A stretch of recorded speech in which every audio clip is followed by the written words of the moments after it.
नमस्कार, स्वागत है आप सबों का हमारी कक्षा हिंदी साहित्य और संवेदना में। मैं डॉक्टर सुचिंता आज अंतरा भाग 2 में संकलित कवि घनानंद जी के कवित्व और सवैये की व्याख्या आपको बताऊंगी। तो कवित्व और सवैये की व्याख्या को समझने से पहले हम कवि घनानंद जी के जीवन से संबंधित कुछ महत्वपूर्ण बातें हैं जिसके संदर्भ में यहाँ पहले चर्चा कर लेते हैं, ताकि आपको कवित्व और सवैये की व्याख्या समझने में किसी भी प्रकार की कठिनाई का सामना ना करना पड़े। कवि घनानंद रीति काल के रीति मुक्त कवि माने जाते हैं और ये ब्रज भाषा काव्य के प्रधान स्तंभों में एक माने जाते हैं। इनका जन्म लगभग संवत 1746 माना जाता है और इनकी मृत्यु संवत 1796 नादरशाही में माना जाता है। ये जाति के कायस्थ और दिल्ली के बादशाह मोहम्मद शाह के मीर मुंशी थे। कहा जाता है कि एक दिन राज दरबार में कुछ कुचक्रियों ने बादशाह से कहा कि मीर मुंशी साहब अर्थात घनानंद जी बहुत अच्छा गाते हैं। बादशाह ने इनसे गाने को कहा, परंतु इन्होंने बहुत टाल मटोल किया। तब इस पर कुछ लोगों ने कहा कि ये इस तरह से नहीं गाएंगे, यदि इनकी प्रेमिका सुजान नाम की वेश्या कहे तब ये गाएंगे। ये जो सुजान नाम की वेश्या है वो उस राज दरबार में नृत्यांगना थी। उसी समय बादशाह के कहने पर सुजान बुलाई जाती हैं और सुजान को देखकर घनानंद जी उसकी ओर मुँह करके और बादशाह मोहम्मद शाह की तरफ पीठ करके बड़ी तन्मयता के साथ गीत गाने लगते हैं। बादशाह इनके गाने पर जितना उन्हें खुश होना चाहिए और वो खुश होते भी हैं, परंतु उनकी इस बेअदबी पर वे काफ़ी नाराज़ हो जाते हैं, क्योंकि घनानंद जी बादशाह की तरफ पीठ करके और सुजान की तरफ मुँह करके गाना गाते हैं, क्योंकि घनानंद जी सुजान से बेहद प्रेम करते थे। इस वजह से बादशाह की नाराज़गी का खामियाजा उन्हें यह भुगतना पड़ता है कि उन्हें शहर से निकाला दे दिया जाता है। उन्हें उस राज दरबार और उस शहर से ही निकाल दिया जाता है। जब ये वहाँ से जाने लगते हैं तब वे सुजान को भी अपने साथ चलने के लिए कहते हैं, परंतु सुजान नहीं मानती और वो उनके साथ जाने से इनकार कर देती है। इस प्रतिक्रिया पर इनके मन में विराग उत्पन्न हो जाता है और वे वृंदावन जाकर निम्बार्क संप्रदाय के वैष्णव धर्म को अपना लेते हैं और वैष्णव हो जाते हैं और वहीं पर पूर्ण विरक्त भाव से रहने लगते हैं। तो इस प्रकार यह घनानंद जी के जीवन की कथा है और संपूर्ण जीवन वृंदावन में रहकर ही ये कविता लिखते हैं, कवित्व सवैये की रचना करते हैं। और इनके कवित्व और सवैये में आप देखिएगा कि सुजान के प्रेम की उत्कंठा को किस प्रकार उसे सुजान को पाने की उत्कंठा, सुजान के दर्शन की उत्कंठा को उन्होंने किस प्रकार वहाँ प्रस्तुत किया है। कहा जाता है कि संवत 1796 में जब नादिर शाह की सेना के सिपाही मथुरा तक आ पहुँचे थे, तब कुछ लोगों ने उनसे कह दिया था कि वृंदावन में बादशाह का मीर मुंशी रहता है और उसके पास बहुत कुछ माल होगा। इस कारण से सिपाही उन्हें आ घेरते हैं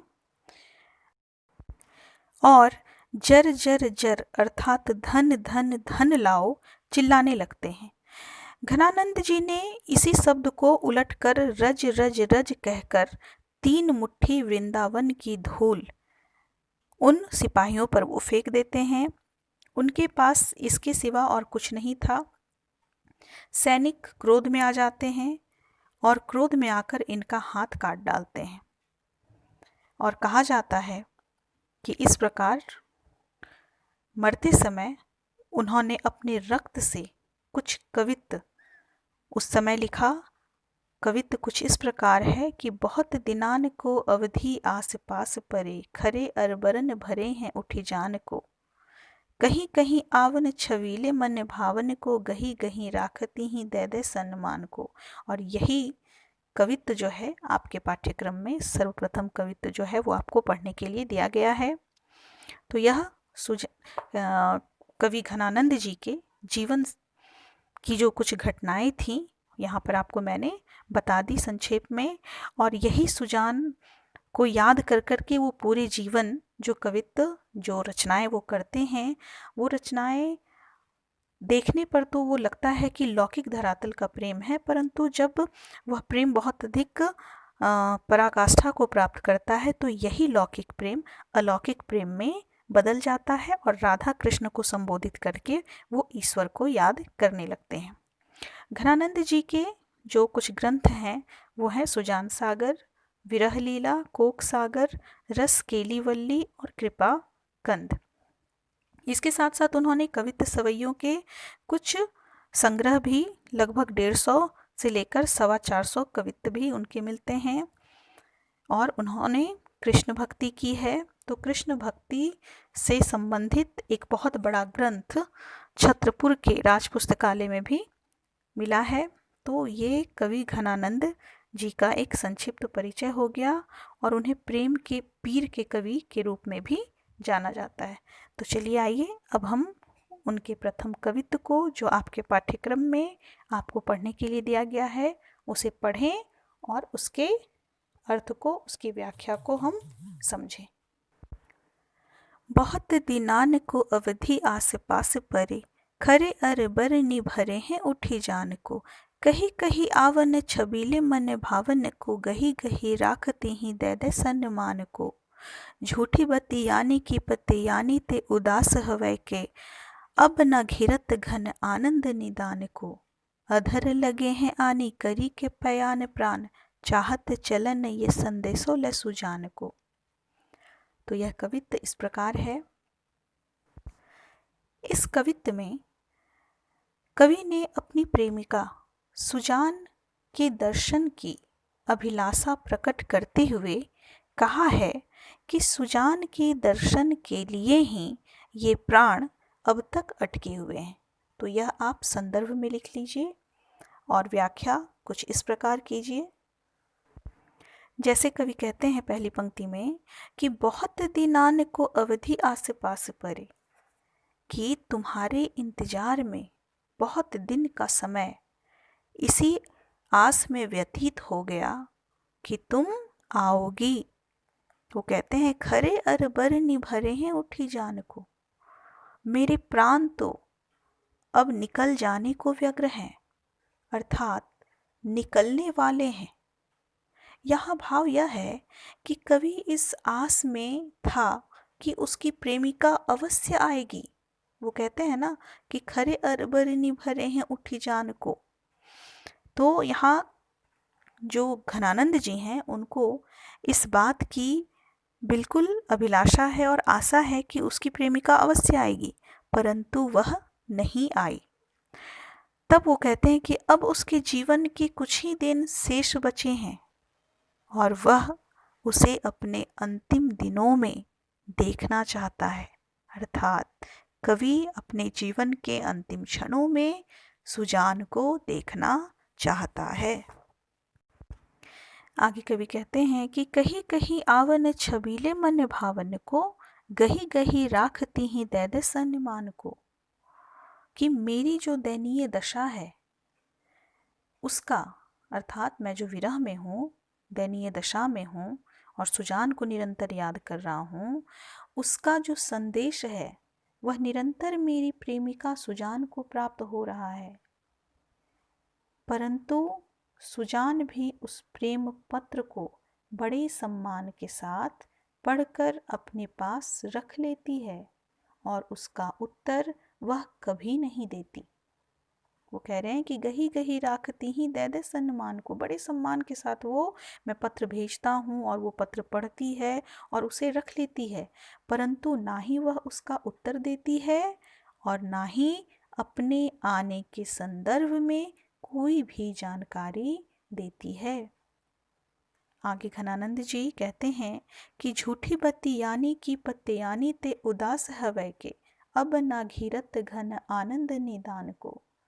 कवि कह रहे हैं कि प्रेमिका से वियोग के कारण अपनी दुखद स्थिति का वो यहाँ वर्णन करते हैं और कहते हैं कि वह प्रेमिका से मिलने की आस लगाए बैठा है, परंतु प्रेमिका उसकी ओर से विमुख बनी बैठी है। तब कवि कहते हैं कि मैंने तुम्हारे द्वारा कही गई झूठी बातों पर विश्वास किया था, लेकिन उन पर विश्वास करके आज मैं उदास हूँ। ये बातें मुझे उबाऊ लगती हैं।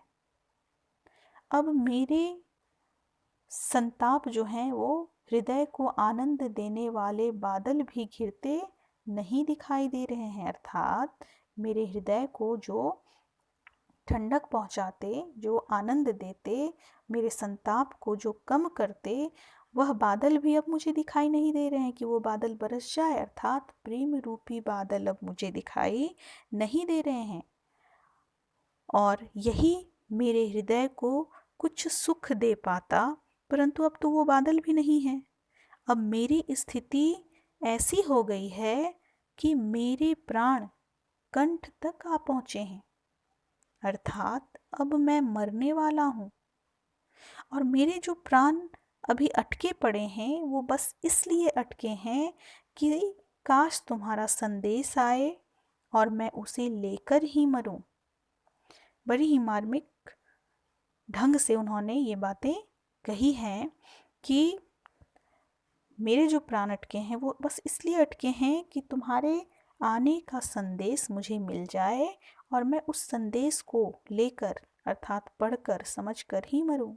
भाव यह है कि कवि अपनी प्रेमिका के संदेश की राह देख रहा है।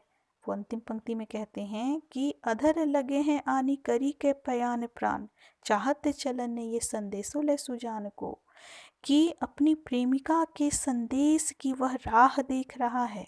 अभी मैंने आपको परिचय के दौरान बताया कि जब उनके प्राण अटके हुए थे, वो मरने वाले थे, सैनिकों ने उन पर हमला किया था, उनके हाथ काट दिए थे, तो उसी रक्त से उन्होंने ये पंक्तियाँ लिखी हैं और वो अंत समय में संदेश भेज रहे हैं सुजान को, और वो राह देख रहे हैं कि मेरे प्राण तभी निकलेंगे जब मेरी जो प्रेमिका है उसका संदेश मेरे तक पहुंच जाए, मेरे लिए संदेश आ जाए। उनके प्राण बस उसके संदेशा को पाने के लिए अटके हुए हैं। तो यह व्याख्या हो गई। अब हम काव्य सौंदर्य इस प्रकार लिखें। तो काव्य सौंदर्य में आप भाव पक्ष में लिख सकते हैं कि प्रस्तुत कवित्व में सुजान के दर्शन की उत्कट अभिलाषा तथा अंत समय में उसके दर्शन या उसके संदेशे को पाने के लिए किस प्रकार घनानंद के प्राण अटके हुए हैं, इसका बड़ा ही मार्मिक और सुंदर चित्रण उन्होंने किया है। उसके साथ कला पक्ष में आप लिखिए कि ब्रज भाषा का सुंदर प्रयोग है इस कवित्व में और कवित्व में लयात्मकता है। इसके साथ साथ कही कही गही गही दय दय में पुनरुक्ति प्रकाश अलंकार है। और अब न घिरत घन आनंद, यहाँ जो घन आनंद शब्द हैं इसमें दो अर्थ चिपके हुए हैं। एक अर्थ है कि प्रेम रूपी बादल, अर्थात प्रेम रूपी बादल जब घनानंद पे बरसेंगे तो उन्हें आनंद की प्राप्ति होगी, उन्हें प्रसन्नता होगी। तो एक अर्थ प्रसन्नता है और दूसरा अर्थ जो है वो घनानंद जी का स्वयं नाम है, तो नाम के अर्थ में है। तो इसलिए यहाँ दो अर्थ चिपके हुए हैं। तो श्लेष अलंकार है, घिरत घन में अनुप्रास अलंकार यहाँ दिखाई पड़ रहा है। तो इस प्रकार आप काव्य सौंदर्य लिखिए। तो आज के वीडियो में यहीं तक। दूसरे वीडियो में हम कवित्व जो एक रह गया है और दो सवैये उसकी व्याख्या देखेंगे। धन्यवाद।